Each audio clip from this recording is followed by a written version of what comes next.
नमस्कार, सिक्किम क्रोनिकलमा यहाँहरू सबैजनालाई स्वागत छ। म अहिले एसटिएनएम अस्पताल परिसरको नवनिर्मित फ्लू क्लिनिक अनि कोभिड-19 वार्ड अगाडि उभिरहेको छु। 5 अक्टोबरको दिन राज्यका मुख्यमन्त्रीले यस वार्डको इनोग्रेसन गरेको हो, तर लगभग 1 महिनापछि पनि अहिलेसम्म यो वार्ड अपरेट हुन सकेको छैन र हामी धेरै प्रश्न गर्नेछौँ भर्खरै अपोइन्ट हुनुभएका नयाँ डाइरेक्टर एसटिएनएम अस्पतालका कर्नल डिएन भुटियासँग।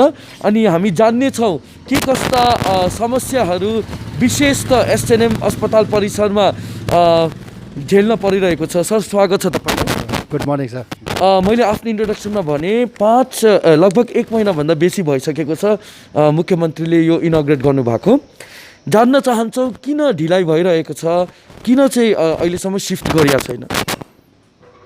यसमा अब म आएर आज 27-28 दिन भयो। अब हजुर हजुर, सबभन्दा पहिला आएर यहाँ भित्रको कोभिडको चाहिँ के प्रब्लम हुँदैछ भने चाहिँ एक खेप कोभिड वार्ड शिफ्ट भइसकेपछि त्यहाँदेखि फेरि भित्र हामी पस्नु सक्दैन, कोही अरू पनि जानु सक्दैन।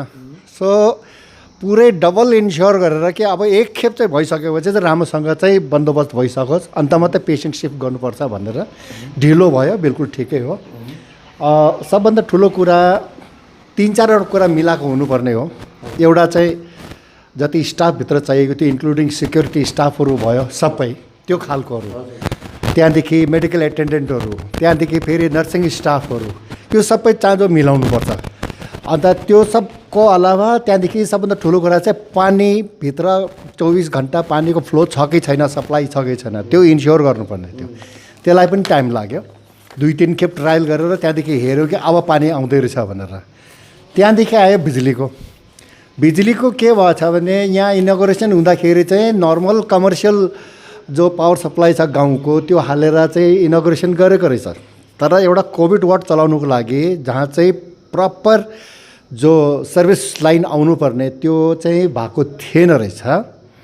अनि त्यसमा टाइम लाग्यो। अब र मैले त हिजो नै गर्ने यहाँ हाम्रो प्लान थियो पेसेन्ट लिएर भित्र एडमिट गराउने, तर त्यहाँ मैले नै रोकेँ। मैले भने पावर डिपार्टमेन्टसँग अब पुरै हेल्प लिएर जुन चाहिँ पावर ग्रेड जुन चाहिँ चाहिएको सर्भिस ग्रेड त्यो पहिल्यै 1.5 साल पहिला हालिसक्नु पर्ने। यो टेक ओभर गरेको त्यति बेलादेखिको हो, त्यो भएको छैन। अन्त डिपार्टमेन्ट जसको पनि जिम्मेवारी थियो त्यो खोज्दै लाँदाखेरि लास्टमा फेरि अहिले हामीले पावर डिपार्टमेन्टको थ्रु चाहिँ हिजो अस्तिको दिन अब झन्डै 48 घन्टा भयो।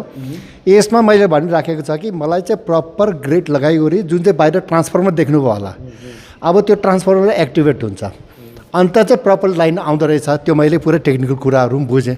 साथसाथमा जुन चाहिँ उनीहरूको कम्पनी छ CPPL, उनीहरूले पनि यो के अरे अन गरेपछि अफ गर्नुको लागि अटोमेसनमा हालेको छैन रहेछ।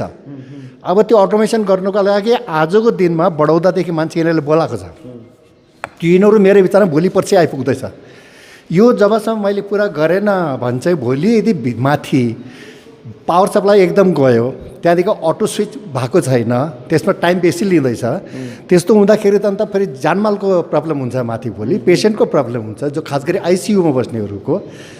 अन्त हो त्यो चिजहरूलाई चाहिँ राम्रोसँग चाहिँ चाँजो मिलाइवरी अब शिफ्ट हामी गर्ने। सायद अब 21 हप्ताभित्रमा चाहिँ हामी शिफ्ट गर्नको लागि तयारी छौँ। त्यति बेला तपाईँहरूलाई बिल्कुल इन्फर्मेसन हामी दिनेछौँ। डाइरेक्टर साहब, अब हेऱ्यौँ भने राज्यमा कोभिडको जुन मृत्यु अनि कोभिड सङ्क्रमित मानिसहरूको सङ्ख्या बढ्दै जाँदैछ। अनि जुन माथि वार्डमा पनि अब धेरै समस्याहरू छ, किनभने पेसेन्ट बेसी भएको कारणले गर्दाखेरि अब अलिकति कठिनाइ त हुन्छ, अलिकति समस्या त हुन्छ। तपाईँलाई लाग्दैन कि अलिकति प्रायोरिटी बेसिसमा चाहिँ यो जति पनि यो बन्नेको इन्फ्रास्ट्रक्चरमा झट्टै शिफ्ट गरिहाल्नुपर्ने?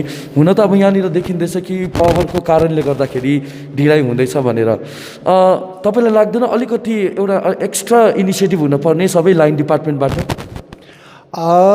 खालि पावरको यो जुन चाहिँ अब फिक्स जो गर्दैछौँ हामी, पर्मानेन्ट लाइन जो फिक्स गर्दैछौँ, त्यसको अलावा बाँकी हामीहरूले अहिले भित्र सबै कुरा मिलाइसकेको छ। यदि तपाईँले भन्नुभयो आइटम्सहरू, इक्विपमेन्टहरू, टेक्निकल सपोर्ट इक्विपमेन्ट छ कि छैन, सब चेक गरिसक्यो, सब हालिसकेको छ। त्यही प्रकारले हाम्रो स्टाफिङ जुन चाहिँ छ, यहाँको स्टाफिङ सिलेक्ट गरेर बिल्कुल यतिजना मान्छे सिक्युरिटीको लागि चाहिन्छ, यतिजना मान्छे मेडिकल एटेन्डेन्टको लागि चाहिन्छ, यति नर्सिङ स्टाफ चाहिन्छ, सब मिलाइसकेको छ। इन्क्लुडिङ एक्सरेज ल्याब एटेन्डेन्टहरू जो ल्याब टेक्निसियन्सहरू, त्यसमा पनि जुन चाहिँ रिक्वेस्ट आएको थियो अझै 2 जना एक्स्ट्रा अझै चाहिन्छ होला, किनभने माथि पनि हेर्नुपर्ने छ, यता पनि हेर्नुपर्ने छ। त्यसको लागि पनि बन्दोबस्त हामी गरिसकेका छौँ। र भित्र अब चाहिँ भने बेसी आउँदैन, सानोतिनो प्रब्लम चाहिँ भइबस्दो रहेछ। मैले देखेँ यो चाहिँ सबै एकैचोटि 100% हुँदैन रहेछ। तर अब हामी सिफ्ट गर्न थाल्ने, हालिसकेपछि त्यहाँदेखि फेरि सानोतिनो कुराहरू आउँछ, त्यो हेऱ्यो। इन्क्लुडिङ यहाँसम्म गरेको छ हामीहरूले, पानीको कलसम्म खोलेर हेऱ्यौँ कि चल्छ कि चल्दैन, त्यो पनि पुरा गरेर हेऱ्यौँ। स्क्यानिङ हुन्छ कि हुँदैन त्यहाँसम्म पनि हेऱ्यो। CCTV पुरा चलेको छ कि छैन त्यो पनि हेऱ्यौँ, सब चल्दैछ अहिले। साउन्ड सिस्टम हेऱ्यौँ, साउन्ड सिस्टम बिल्कुल एकखेप तलदेखि कन्ट्रोलदेखि कुरा गर्न थालेपछि माथिसम्म सबै हुँदैछ। त्यो खास यही कुराहरू जसले कमान्ड कन्ट्रोल हस्पिटलको कोअर्डिनेसनहरू जो ठिकठाक हुन्छ त्यो अब भइसकेको छ। सर्वप्रथम एसटिएनएम अस्पतालमा डाइरेक्टर नियुक्त भएको छ। जति पनि म्यानेजमेन्ट भनौँ है, इन्फ्रास्ट्रक्चरलाई देखरेख गर्नका निम्ति, सुपरभाइज गर्न, मोनिटर गर्नका निम्ति तपाईँ पहिलो डाइरेक्टर हुनुहुन्छ जो सरकारले अपोइन्ट गरेको। चुनौतीहरू के छ अस्पतालमा? पहिला त हस्पिटलको कुराहरू, अस्पतालभित्रको के हुन्छ, technical plus administrative plus financial aspect, तीनवटा अलग अलग कुराहरूको समन्वय बनाएर चाहिँ कसो मिलाउनु पर्ने। किनभने हामीले जब मेडिकल हेल्थको कुरा गर्छौँ त्यति बेला हेल्थकै अलग अलग अलग डिपार्टमेन्ट सबै हेर्दै गर्दा इट्स अ ह्युज कम्बिनेसन। अब उनीहरू सबलाई पनि राम्रोसँग कोअर्डिनेसन गरेर मिलाएर फेरि उनीहरूलाई टेक्निकल इक्विपमेन्टहरूको कहाँ कमी पेसी छ त्यो पनि डिमान्ड गर्दै गऱ्यो कि गरेन, भयो कि भएन, त्यो कुराहरू भयो। अनि फेरि अहिले नयाँ के अरे डिपार्टमेन्टहरू खोल्ने कुराहरू अब यहाँ अहिले अलरेडी प्रस्ताव आइसकेर गर्दैछ। न्युरोको पनि नयाँ खोलिँदैछ।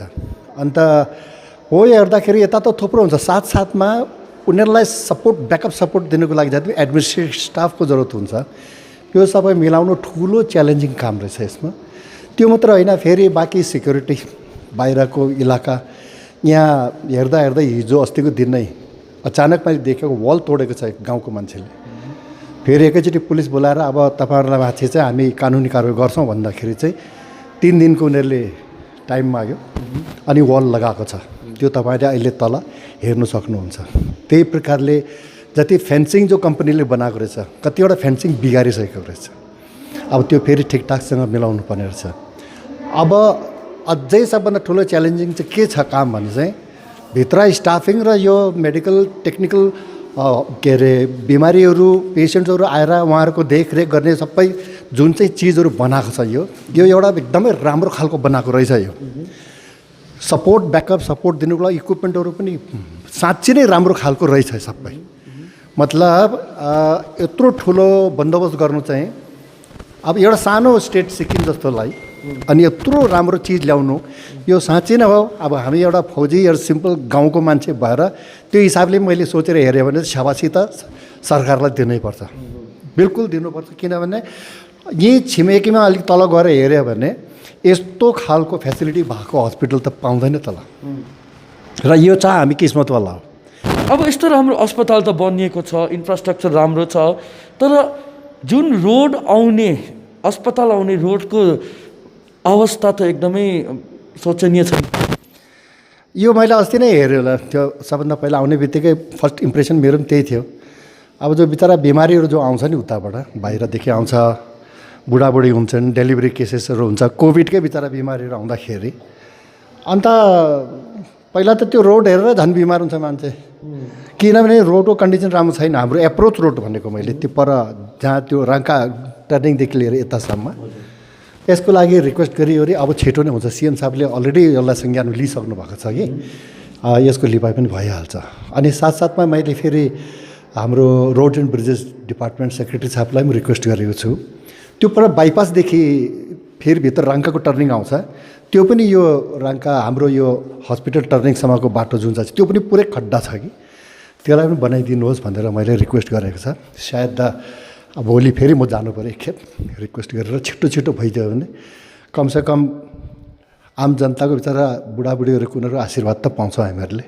मेरो चाहिँ एम त्यति नै हुन्छ, राम्रो होस्, सहुलियत राम्रो होस् भनेर। हस्पिटल राम्रो छ, एप्रोचहरू पनि राम्रो भइदियो भने अब अरू के चाहियो र, होइन? अर्को कुरो तपाईँलाई के सोध्न मन लाग्यो भन्दाखेरि हामीले जब यहाँ आयौँ हामीले देख्यौँ कि अस्पताल आउने गाडी बाहेक अन्य गाडीहरू जस्तै टुरिस्ट बोकेर पनि यो बाटो प्रयोग गरिँदो रहेछ, किनभने सर्टकट पर्छ राङ्काहरू जान भनेर, जसले गर्दाखेरि चाहिँ अस्पतालमा आउने बिमारीहरूको गाडीको धेरै समस्या, ट्राफिकहरूको समस्या देख्यो। यसको लागि के निदान गर्नुहुँदैछ? यो त तपाईँले भयङ्कर राम्रो क्वेसन सोधिदिनु भयो। मेरो लागि टाउको दुखाइ चाहिँ यो अहिले झन्डै 2-3 दिनदेखि भइरहेको छ। यो अचानक गाडीको फ्लो बेसी हुँदाखेरि फेरि सोधखोज गऱ्यो, यो गाडी चाहिँ किन यहाँ यतिबाट हस्पिटलको बिचबाट निक्लिँदैछ, पुरै ट्याक्सी गाडीहरू पनि गुडिँदैछ यहाँ भन्दाखेरि त कुनै कसैले भन्दाखेरि यो सर्टकट रुट रहेछ अरे उताबाट त्यो झाँक्री फलदेखि आउनेहरूको, अन्त उनीहरूले जानुको लागि त एकदम सजिलो छ अरे यहाँबाट आउने, एउटा कुरा निक्ल्यो। अरे त्यो बाटो उताबाट छ अलरेडी, जो घुमेर जाने बाटो त्यो युज नगरेर अहिले पुरै सबै यहाँबाट कुद्दैछ। यहाँ हिजो होइन अस्तिको दिन त्यहाँ बडी निकाल्थ्यो, कोभिडको डेथ बडी निकाल्दै थियो, त्यति नै बेला यो गाडीले गर्दाखेरि झन्डै एक्सिडेन्ट पनि भयो त्यो रोडमा। अन्त त्यति बेला चाल पाएको यो बेसी त भएर त ट्याक्सीहरू पो रहेछ सबै कुद्नेहरू त, मतलब अस्पताल नआउने ट्याक्सी, मतलब बाहिरको ट्याक्सी, बाहिर पेसेन्जर लिएर गुड्नेहरू यिनीहरू बाहिरको। तर अस्पताल चाहिँ आएको होइन, हस्पिटलको होइन, यिनीहरू त नर्मल थरोफेयरमा बनाएको छ यिनीहरूले यसलाई। त्यो के गर्नुहुन्छ अब यसको लागि लिएर कोही ट्राफिकलाई तपाईँ लेख्नुहुने? हिजो मैले ट्राफिकमा हाम्रो एएसपी साहबलाई रिक्वेस्ट गरेको छ हिजो फोनमै कि यस्तो यस्तो भएको छ, तपाईँहरू छिट्टै संज्ञानमा लिएर यसलाई इन्भेस्टिगेट गरिदिनुहोस् अनि झट्टै यो बन्द गरिदिनुहोस्, बिकज यहाँ एक्सिडेन्ट हुन्छ, अब केही न केही त हुन्छ। अदरवाइज अल्सो हस्पिटल प्रिमाइजभित्रबाट यसरी कसले यसलाई एलाउ गर्यो, म आफै नै छक्कै परिरहेको छु। यो हेर्नुपर्ने कुरा हो यो सबै। डाइरेक्टर सर, अब यस्तो स्टेट अफ आर्ट अस्पताल निर्माण गरेको छ सरकारले है, अनि कतिवटा धेरै डिपार्टमेन्ट छ जसले गर्दाखेरि चाहिँ चिकित्साको लागि मानिसहरू बाहिर जान पर्दैन।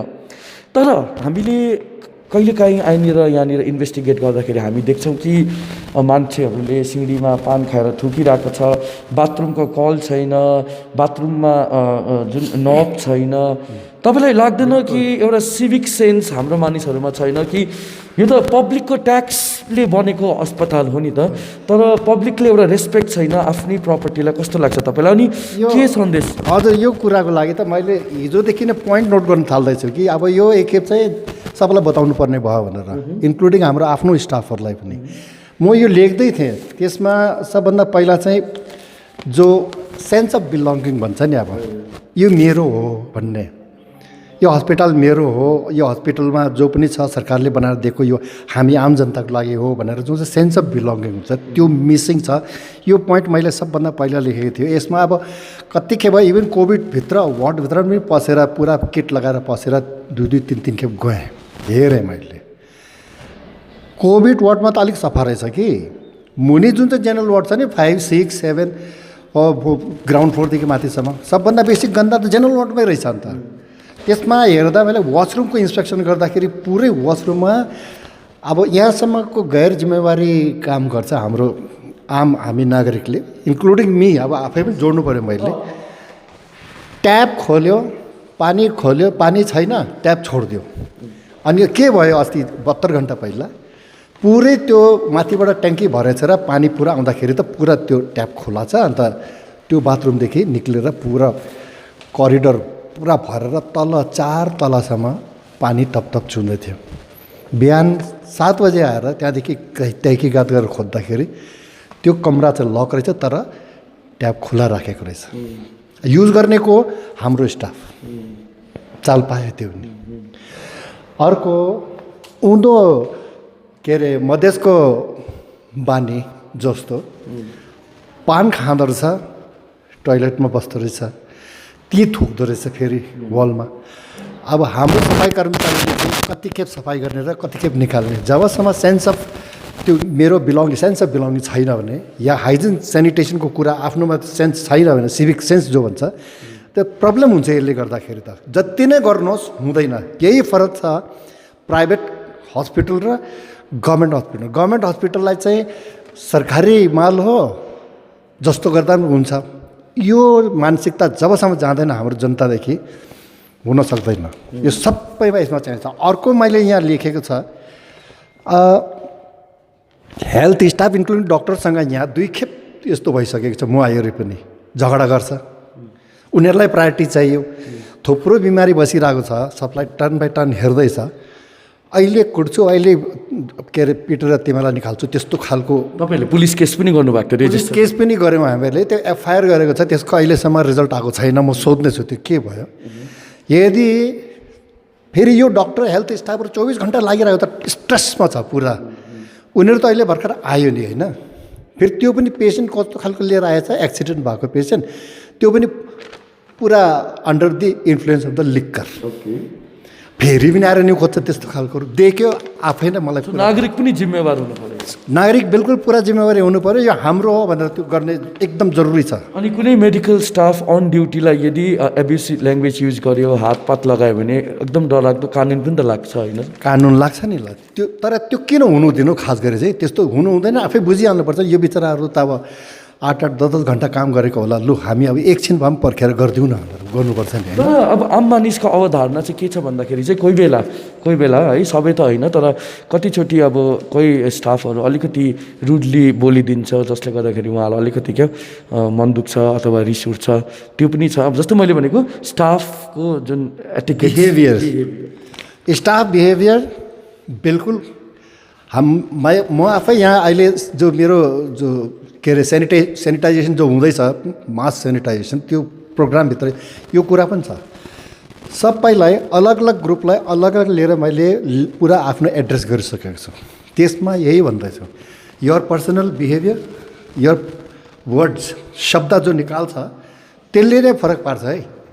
त्यसले नै मान्छेको या त माथा गरम गरिदिन्छ या फेरि खुसीसँग ठिकठाक हुन्छ। यो एकदमै फरक पर्छ। खास गरी जो डाइरेक्ट डिल सुरुमै डिल गर्छ, जो फर्स्ट ह्यान्ड डिल गर्ने जस्तो नर्सिङ स्टाफहरू छ, डक्टर्सहरू छ, दे हेभ टु बी कुल काम, त्यही हिसाबले गर्नुपर्छ। त्यो नर्मल हुन्छ त्यो चाहिँ। तर यति चाहिँ जरुर हो, जो मान्छे कन्टिन्युसली अब कति घन्टासम्म काम गरिरहेको छ उनीहरूलाई एकैचोटि प्रेसरमा हाल्दाखेरि कोही बेला निक्लिन्छ होला जस्तो कुराहरू।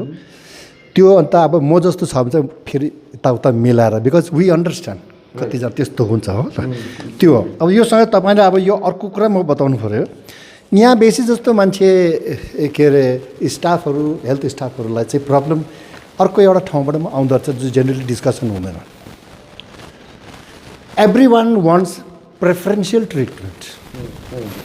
अरे होइन मेरो पहिला गरिदेऊ, होइन यो मेरो मान्छे हो। इम्पोर्टेन्स हस्पिटलमा एक्चुअली सबैलाई बराबर गरेर हेर्छ डक्टरले होइन। त्यसमा अब कोही फोनबाट भनिदिनु बाहिरबाट होइन उसको त यो इन्जेक्सन लगाऊ, त्यो गर, त्यस्तो गर भन्यो भने त त्यो बिचरा जो अब प्रोफेसनल डक्टर हो उसलाई पनि त मनमा अलिकति त त्यो घच्चा लाग्छ नि। यस्तोहरू पनि मैले देखेँ।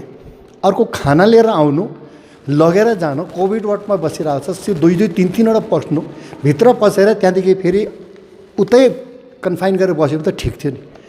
फेरि बाहिर निक्लेर गएर तल दोकानमा पुग्दो रहेछ, दोकानबाट फेरि चिज किनेर जाँदै गरेको हुन्छ। त भाइ तिमी कहाँबाट आएको भन्दा कोभिडबाट आएको। यो त सरासर फैलाउने कुरा हो नि। अब त्यो बिमारी फैलाउने कत्तिकै रोक्नु पऱ्यो यो कुराहरू। त्यसकारण अब यो हस्पिटलमा चाहिँ हामी भित्र कसैलाई पस्नु नदिने। यो नयाँ हस्पिटलमा 2-3वटा पोलिसी बनाइदिएको छ। कतिवटा बेड छ यो अस्पतालमा? हजुर, कतिवटा बेड छ यो? यसमा बेड अहिले हामीलाई पुरा सेट माथिसम्म त गरेको छ, तर 60-70 त अलरेडी बनाइसकेको छ। बिस्तारै बिस्तारै आउँदै जान्छ, फेरि बढ्दै जान्छ, आउँदै जान्छ, बढ्दै जान्छ। एउटा हामी यिनीहरूलाई भित्र बिमारीलाई लगेर जानको लागि लिफ्ट हामी युज गर्ने। यो जुन चाहिँ करिडोर छ, यो करिडोरमा कोभिडको बिमारी चाहिँ यसरी लगेर जाँदैन। हामी सिधै लिफ्टदेखि नै माथि, लिफ्टदेखि नै तल लिएर आउने। त्यही प्रकारले उनीहरूको खानापानी जो पनि छ त्यो पनि लिफ्टबाटै जान्छ, लिफ्टबाटै आउँछ। सिक्युरिटी गार्ड छ, सिक्युरिटी गार्ड भित्र घुम्दैन। अब सिक्युरिटी गार्ड तल जो एन्ट्री पोइन्ट छ, एक्जिट पोइन्ट छ, ती नै कन्ट्रोल गरेर बस्छ। भित्र जो पनि लगेर जानु आउनु काम जति पनि भित्रको कामहरू छ, along with the doctors and the medical nursing staff, medical एटेन्डेन्टहरूले गर्ने हो। अनि कम्पनीले चाहिँ यहाँसम्म मलाई आश्वासन दिएको छ, एमडीले, कि लिफ्ट चलाउनुको लागि पनि 2-3 जना मलाई दिनुहोस्, हामी 2-3 दिनमा ट्रेनिङ दिइहाल्छौँ भनेर। त्यही प्रकारले सिसिटिभीको टेक्निसियनलाई पनि 2-3 दिन हामी ट्रेनिङ गराइदिन्छौँ, एडिसनल मान्छेहरूलाई गराएर तपाईँहरूलाई सुविस्ता हुन्छ त्यसमा भनेर। त पुरै निगरानीमा हुनेछ, फुल निगरानीसँग चाहिँ अब यो काम गर्ने। त्यसकारण मैले नै रोकेको कि यो एकैचोटि बिमारी नल्याउने, जबसम्म पहिला त पावरको कन्फर्म हुँदैन, आफै हेर्ने करेक्ट छ। अब त्यो मेन ग्रेड जोड्दैछ यिनीहरूले, त्यो जोडिसकेपछि चाहिँ अन्त कन्फर्म हुन्छ। टेन्टेटिभली कति टाइम लाग्ला? 2 दिन, मैले 2 या 3 दिन भनेको, 2-3 दिनमा छिटो जोडिदिइहाल्नु भनेको त्यो काम गर्दै रहेछ बाहिर। हिजो पनि पुरै काम गरे यिनीहरूले, स्याटरडे पनि काम गरे यिनीहरूले। सो सायद भोलिसम्म त जोडिदिन्छ होला यिनीहरूले। त अति विस्तृत रूपमा तपाईँले है अस्पतालको विशेष त म्यानेजमेन्ट र इन्फ्रास्ट्रक्चरमाथि बोल्नुभयो। जाँदा जाँदै आम मानिसलाई, आम नागरिकलाई अस्पताललाई लिएर कस्तो रेस्पोन्सिबिलिटी हुनपर्ने, सिभिक सेन्स कस्तो हुनपर्ने, यो बारे के भन्न चाहनुहुन्छ? अब आम जनतालाई हामीहरूले सधैँ त भनिबस्नु पर्दैन, पढा लेखा जनता हो, यति त बुझेकै हुन्छ। अब हिँड्दा हिँड्दै थुक्दैछ भने त अब फेरि तलको र यहाँको फरक के भयो? Number 1 point. नम्बर 2 पोइन्ट, यो सरकारी माल हो, सरकारी माल त चल्ता है भनेर गर्न थाल्यो भने चाहिँ त अन्त कुनै हालतमा पनि, चाहे हस्पिटल हो, चाहे स्कुल होस्, कलेजेस हो, जो पनि अब सरकारी संस्थाहरू छ, इन्स्टिट्युसनहरू छ, यो राम्रो बस्दैन। त्यो चाहिँ सिधै कुरा हो। 2, थर्डमा यो चिजलाई चलाउनुको लागि अलिकति साह्रो पर्दाखेरि चाहिँ सिधै एडमिनिस्ट्रेसनलाई औँली उठाइदिने यसरी कि तिमीहरूले काम गरेन भनेर। तर आफ्नो जिम्मेवारी मेरो चाहिँ यो हो भनेर नगर्दाखेरि चाहिँ, म एउटा फौजी रिटायर मान्छे, सिधै के अरे कुनै प्रकारको त्यो के अरे हाउभाउ या लुकाउने र छुपाउने कुरा या कसैलाई मन पो दुख्छ कि भन्ने मलाई केही फरक पर्दैन। म एउटा आम जनता हो, सिधा सिधा भनेको। यहाँ अहिले डाइरेक्टर पोस्टमा बसेको छ, त्यसको मतलब यो होइन कि म अब अर्कोपट्टि फेन्सिङको एक्रस द फेन्स भयो। नो, आम जनतामा म पनि छु। म यही भन्दैछु, जनता जबसम्म आफ्नो बिहेभियर ठिक गर्दैन, आफ्नो तौर तरिका ठिक गर्दैन, हस्पिटलमा आएर जुन चाहिँ तरिकाले काम गर्नुपर्छ, जुन प्रकारले पेस आउनुपर्छ त्यो गर्दैन र खालि दोष देखाउनु मात्रै गऱ्यो भने कहिले सुध्रिने होइन। सिधै कुरा हो। यहाँ चिज हराउँछ। अब बिमारी ठिक भएर जाँदाखेरि त्यो गरम पानी दिनुको लागि केतली राखेको छ, केतली बोकेर लगेर जाँदो रहेछ, यहाँसम्मको इन्भेस्टिगेसन मैले गरेर चाल पाइसकेको छ। अन्त कसरी हुन्छ? यो हाम्रो हस्पिटल हो, थ्याङ्क यू भेरी मच भनेर झन् खादा लगाइराखेर हस्पिटल स्टाफलाई गएँ है, जय जय हिन्द भनेर सल्युट गरेर जानुपर्ने होइन। तर यहाँ त चिज पनि उठाएर लगिदिँदो रहेछ। यहाँसम्मको कुराहरू भइरहेछ। अब म अझै खोताल्दैछु। सो काहीँ न काहीँ त यो रेस्पोन्सिबिलिटी लिनु पऱ्यो नि, आम जनताले पनि रेस्पोन्सिबिलिटी लिनु पऱ्यो नि। त्यो हो, अरू त अब के भन्नु र, अरू सबै। धेरै धेरै धन्यवाद हामीसँग कुराकानी गरिदिनु भयो। डाइरेक्टरको जुन अपोइन्टमेन्टको बाद सायद पहिलोपल्ट तपाईँले मिडियासँग इन्टरेक्सन गरिरहनु भएको छ र भविष्यमा हामी इन्टरेक्सन गर्नेछौँ। र तपाईँले हेरिरहनु भएको थियो walk the talk with the new appointed director of SNM hospital, retired colonel DN Bhutia. र उहाँले हामीलाई विस्तृत रूपमा अस्पतालको के कस्ता इन्फ्रास्ट्रक्चर डेभलपमेन्ट भइरहेको छ, म्यानेजमेन्टबारे जानकारी दिइरहनु भएको छ। लेडिज एन्ड जेन्टलमेन, म तपाईँलाई यो अर्को जानकारी दिन चाहन्छु कि जुन यो स्टेट अफ आर्ट अस्पताल यहाँ निर्माण भएको छ, यसमा सबै फेसिलिटी प्रदान भएको छ भने अन्तमा के देखिन्छ भने मानिसहरूको सेन्स अफ रेस्पोन्सिबिलिटी र सिभिक सेन्स हुन आवश्यक देखिन्छ। र यति भन्दै अन्य खबरहरू लिएर तपाईँहरूमाझ हामी फेरि उपस्थित हुनेछौँ। तबसम्मको लागि मेरो क्यामेरा पर्सन आशिष गुरुङको साथ म निर्मल मङ्गललाई बिदा दिनुहोस्। नमस्कार।